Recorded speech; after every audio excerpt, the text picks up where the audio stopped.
জেনেক্সে shift করো, লাইফকে lift করো। পূর্ব সাহাদিন কামশের এলাকার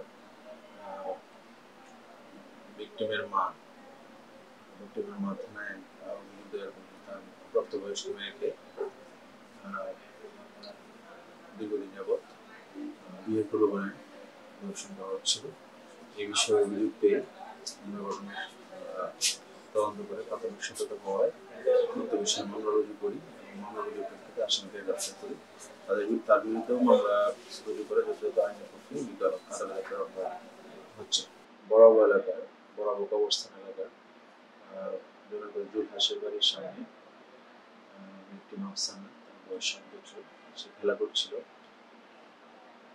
তারপরে তাকে টেনে নিয়ে আসামি জুলহাস তার শরীর পক্ষে নিয়ে যায় এবং ধর্ষণের চেষ্টা করে।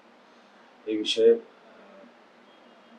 ভিকটিমের মা বাদী হয়ে থানায় একটি অভিযোগ দায়ের করে। অভিযোগের প্রেক্ষিতে আমরা তদন্ত করে সত্যতা করে আসামিকে গ্রেপ্তার করি এবং যথাযথ মামলা রুজু করে যথাযথ আইনি পক্ষে